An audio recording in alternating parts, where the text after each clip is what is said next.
I'm here at the May Days event in Wing Haven. There are so many informational tents of local Wing Haven businesses, along with fun activities for kids and their parents to enjoy.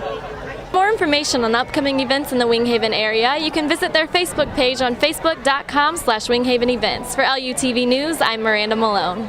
Cupcakes, cheesecakes, cookies, and more. Kathy Branham is taking the baking world by storm, all out of the comfort of her own home. There are so many beautiful women here today surviving lupus and walking to raise awareness here in Carondelet Park. You can help solve the cruel mystery of lupus by going to lupus.org for more information. For LUTV News, I'm Miranda Malone.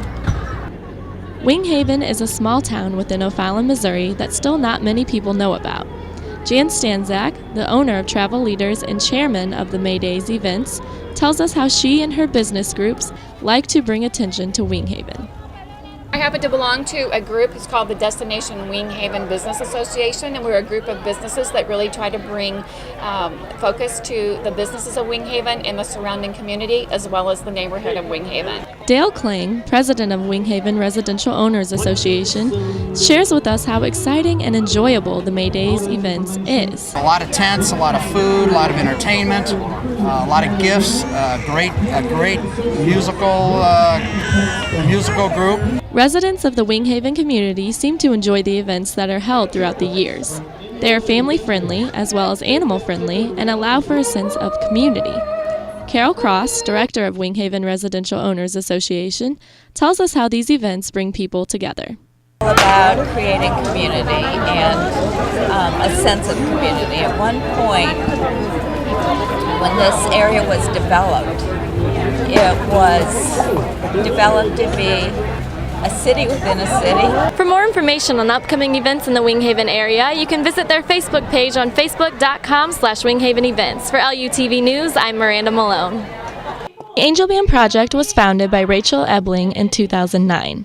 Rachel's focus is on growing the organization and raising awareness of sexual assault through music. She shares with us a story on how the Angel Band Project was started. A woman who was a native of St. Louis, Teresa Butts, she and her partner, who were living in Seattle, were brutally attacked in the middle of the night by a stranger in the home that they shared. Both women were raped and stabbed repeatedly, and unfortunately Teresa died of her wounds that evening in front of her house.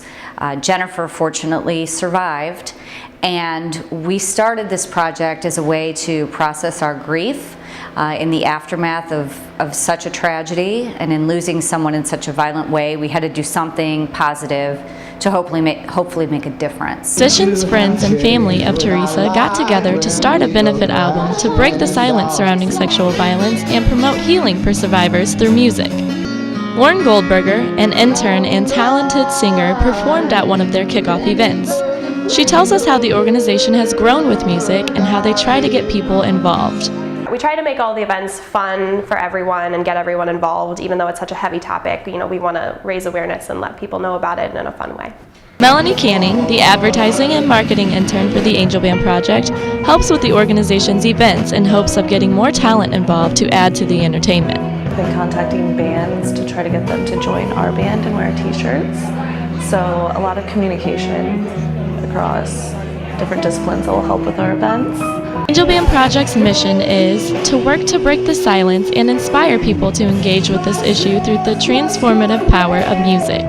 In doing so, they hope to provide healing for survivors and foster a society that's not only willing to listen, but ready to change. Refresh is a very fashionable resale boutique that sells prom dresses throughout the year for girls of all shapes and sizes.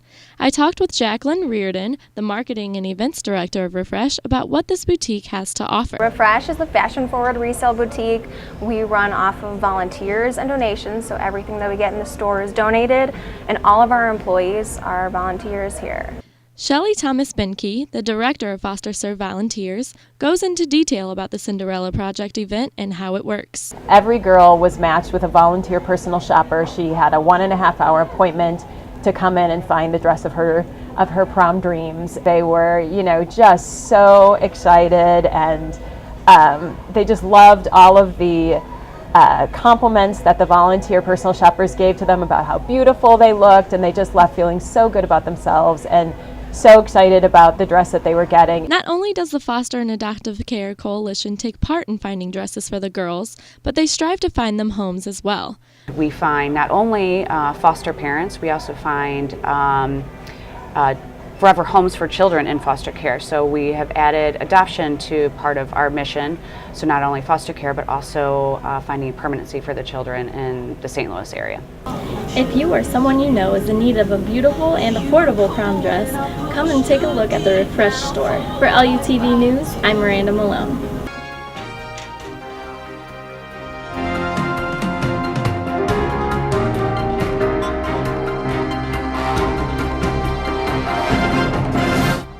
Welcome to this edition of LUTV News. I'm Andrew Wofford. And I'm Miranda Malone. Riots in Baltimore continue as a citywide curfew is imposed. The violence in Baltimore was set off by the case of Freddie Gray, a 25-year-old black man who died of a spinal cord injury under mysterious circumstances while in police custody. Protests along with looting led Governor Larry Hogan to declare a state of emergency and bring in the Maryland National Guard. The riots and vandalism have forced the Orioles baseball team to close Wednesday's game to the public. This is reportedly the first time in Major League Baseball history that a game will take place without a live audience. Rescue attempts continue in Nepal as smaller villages are finally receiving aid.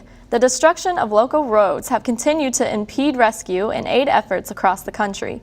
The United Nations is appealing for over $400 million to provide for vital needs in Nepal over the next 3 months. The death toll after the earthquake currently stands at over 5,000. The largest new residential development in a decade is coming to St. Charles. The largest charity bookcase fair is taking place this weekend in West County. The 66th annual Greater St. Louis Book Fair is being held at the Macy's parking garage off of Ballas Road.